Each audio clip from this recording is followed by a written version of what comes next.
ᱱᱚᱣᱟ ᱠᱚᱜᱮ ᱪᱮᱫ ᱞᱮᱠᱟᱛᱮ ᱟᱹᱰᱤ ᱠᱤᱪᱷᱩ ᱚᱱᱟ ᱨᱮᱭᱟᱜ ᱫᱚ ᱱᱩᱠᱩ ᱴᱷᱮᱱ ᱫᱚ ᱥᱚᱞᱩᱥᱚᱱ ᱠᱟᱛᱷᱟ ᱫᱚ ᱵᱟᱹᱱᱩᱜ᱾ ᱛᱚ ᱱᱚᱣᱟ ᱠᱟᱛᱷᱟ ᱱᱚᱨᱮᱱᱫᱨᱚ ᱦᱮᱢᱵᱨᱚᱢᱮ ᱞᱟᱹᱭ ᱠᱮᱫ᱾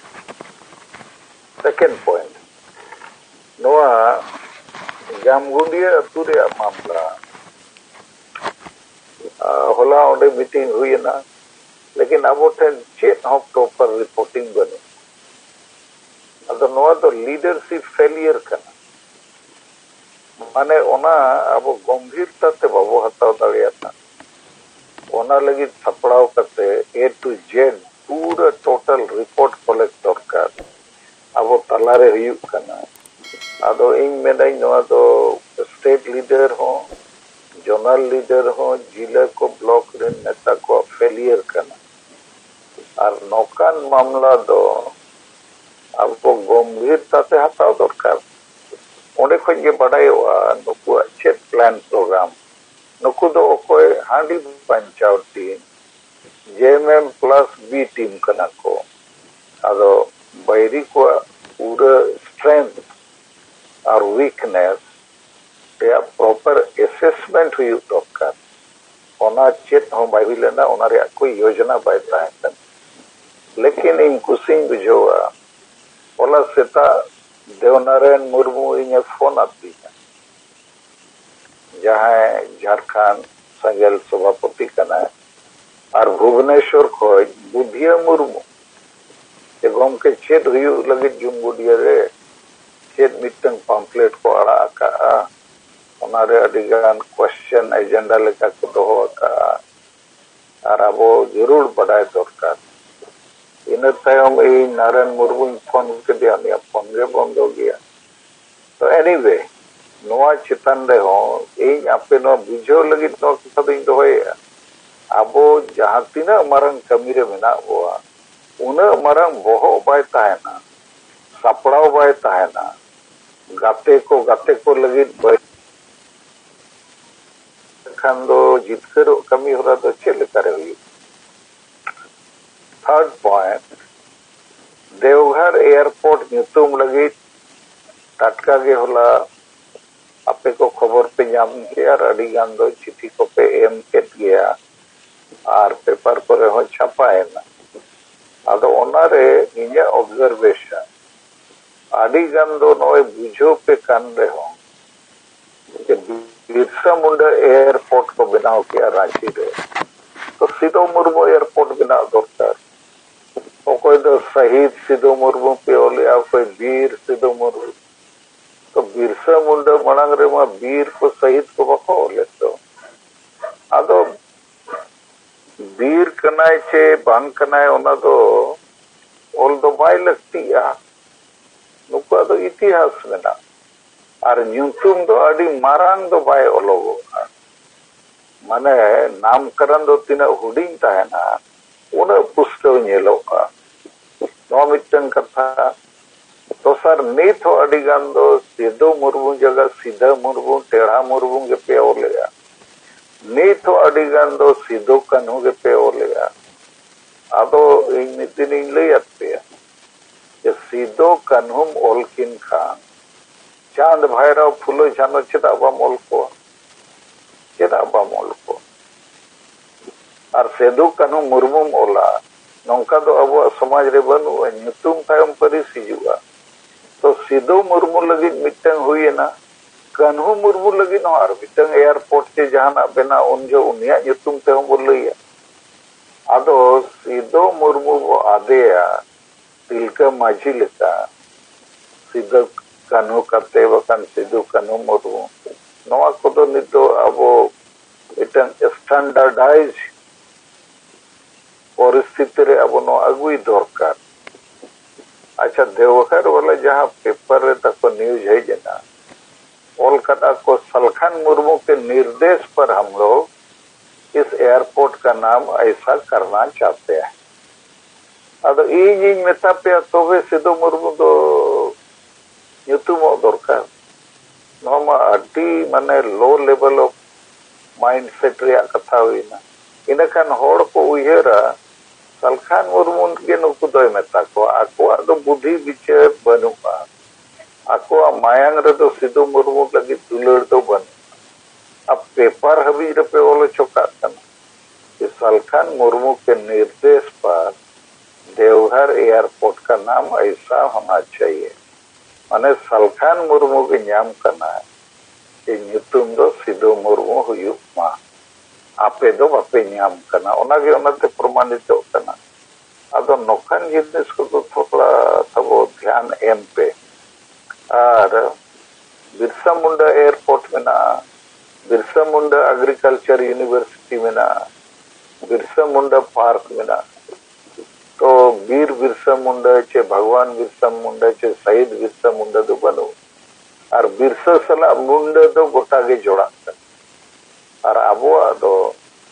सिद्धू कान्हू बकान सिद्धू कान्हू मुर्मू दो इन एहब चोका उपाय बाय ताहे कना दुमका यूनिवर्सिटी एसके यूनिवर्सिटी को मेनता है इन एसके मुर्मू चोका इन कम से कम लेकिन नित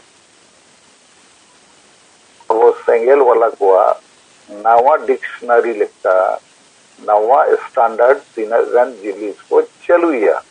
अगो ओनाते सिद्धू मुर्मू के गोटा ओलो प्रकार 4 नंबर पॉइंट अब अडिगन संगठन रे all India Santali education council all India माझी परगना माडवा ऑल इंडिया सन्नाधरम माडवा नौका मेना अब नित दो नवा दो ᱧᱩᱛᱩᱢ ताहन गया ऑल आकार ते दो लेकिन मीडिया कोरे और वीडियो कोरे दो सेंगेल वर्ड वो यूज मा सेंगेल माने दो ऑल इंडिया को जो मारा कना भारत जकात धरती जकात तो सेंगेल जैसे तेहें मदन मुर्मू आजम के कुसियादा एहोब रे आज के रोड किया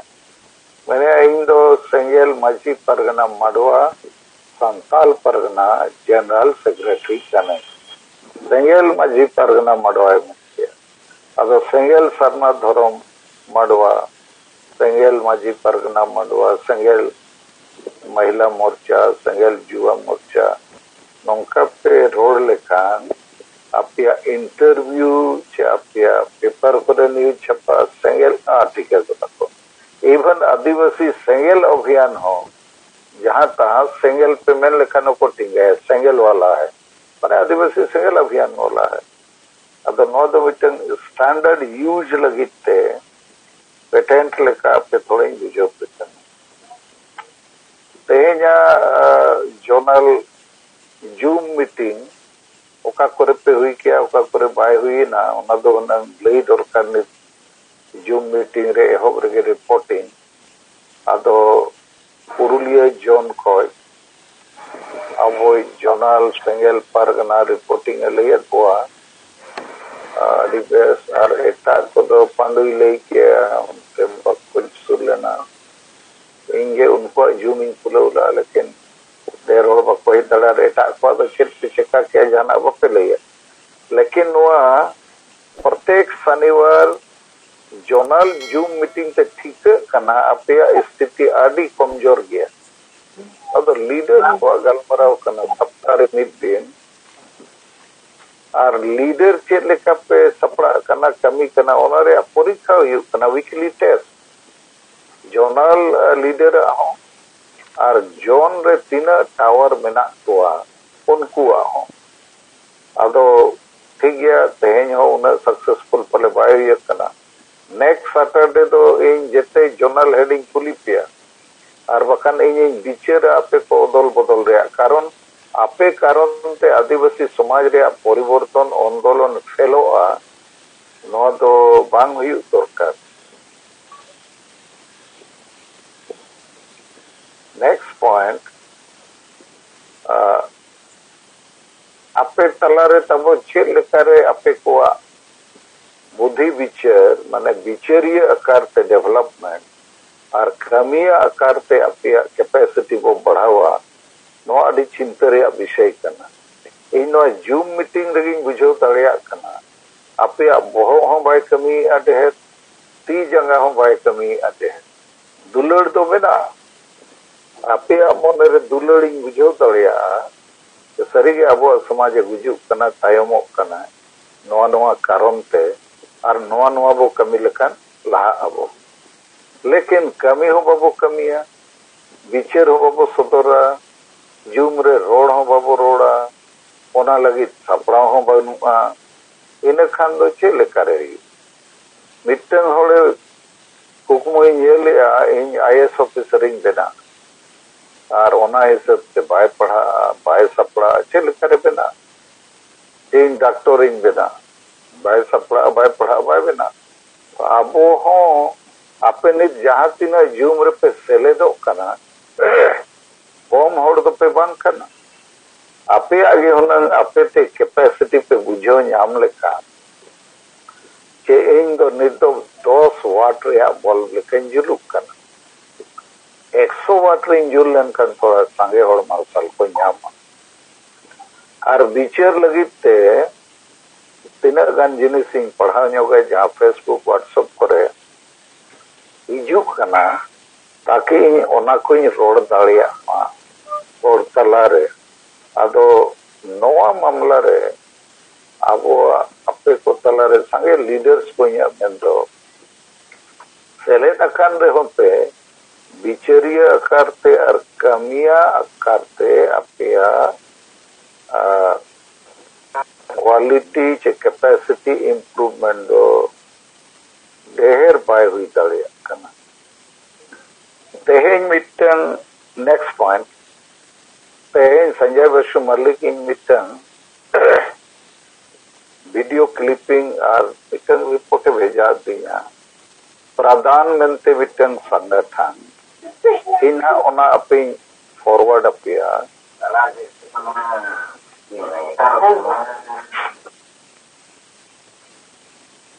अदो ओनारे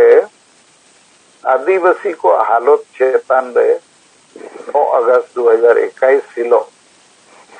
मिटन रिपोर्ट को बनाव करते को सदर रखा और ओना रिपोर्ट रे वीडियो इंटरव्यू हो अरे चेहरा गया को हिसाब से को एम का अदो ओना रे जिस दोनों कना के भारत रेन आदिवासी को हालत दो जनरल होड़ को हालत को 30% लतार गया माने उनको ह्यूमन डेवलपमेंट इंडेक्स 30% लो गया और उन्हें कारण को पर लिए कर लेकिन नुकु हम समाधान दो बको लिए कर जे नुकु चेक लेकारे को बंचा जितरो ओना को तो बनुआ लेकिन एन रे ओना आजम लेखन दो को चेक को हुयुक कना उनको हिसाब से आइडिया ᱧᱟᱢᱚᱜ और ओना रे पैसा कानून इदी करते कथा को मेना जे पैसा एक्ट 1996 जहां बनाव कना ओना दो 10 राज्य रे लागू दरकार लेकिन नित हबी ओना एक्ट रेया जहां प्रावधान को मेना ओना रे रूल रेगुलेशन को बनुते ओना बाय लागू कनार बाय लागू कन खान अतु दिसम रे नोड़ को जहां लाभ ᱧᱟᱢ दरकार ओना लाभ दो बाको ᱧᱟᱢ लेकिन नोडे मिटन जहां गहिर कथा बड़ाई जो ओना दो नोआ कना जे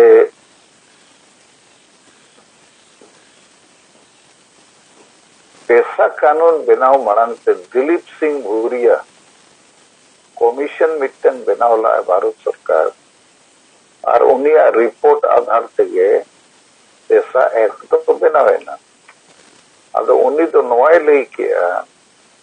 जे